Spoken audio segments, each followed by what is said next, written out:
Hi,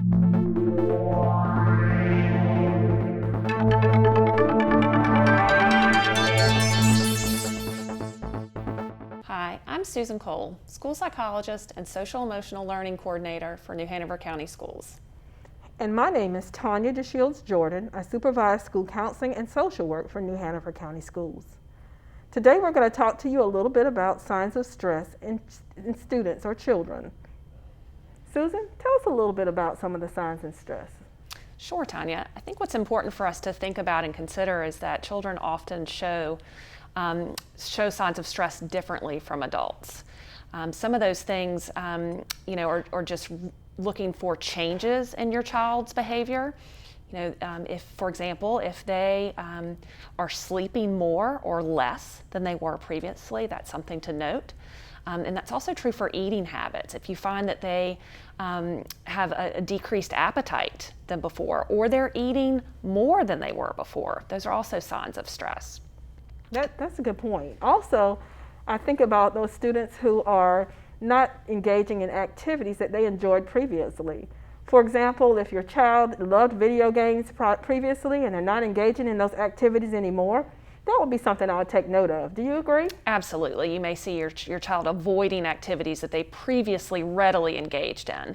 You might also find that your child is emotionally unstable at times, where they might be quick to cry in circumstances or in situations that they handled easily before.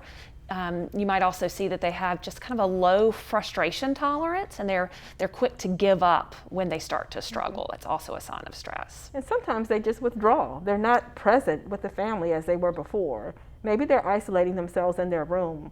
Maybe not talking to friends on the phone. All those are signs of stress. Absolutely, absolutely. But luckily there are things that we can do to prevent and reduce stress for our children and respond when we see those signs of stress. And some of those things are just being aware, listening and observing and noting when we see those changes of behavior, and opening up those lines of communication. Make sure that we're checking in with our children and our students regularly, and creating environments where they feel safe to talk and share their thoughts, and really provide opportunities for them to foster both adult relationships and peer relationships. I agree. Also, keeping a schedule is also really good. Making sure you maintain a schedule is really, really important, and making sure you maintain your child's well-being emotionally. Yeah, absolutely.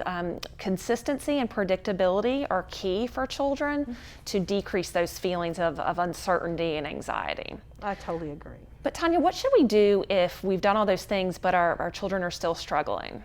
I think it's important for people to remember that there are supports and resources right in our schools.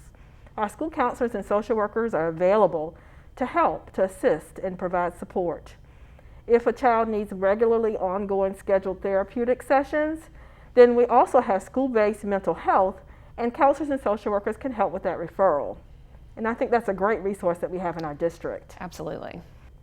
If a crisis situation arises, it's important to remember that you can call 911 or visit your local emergency room.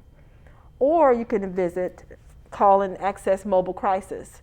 We have 3 mobile crisis resources listed on the screen. They are 24-hour services that are available to families to come out to your home to help in the event of an emergency. Great, Tanya. What do I do if I have concern about a child or a student and I want to make an anonymous referral?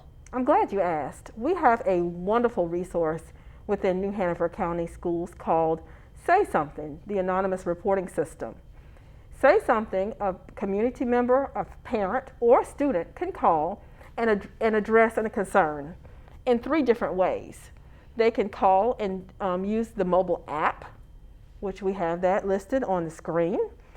They can use the website, which is saysomething.net, or they can call 1-844-5-SAY-NOW. That's fantastic. What a great resource. Thank you for sharing that, Tanya.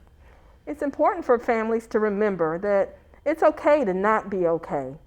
We're going through a very difficult time. However, there are a lot of resources that are available to support you as you support your students. Feel free to reach out if we can be of further assistance. Thanks.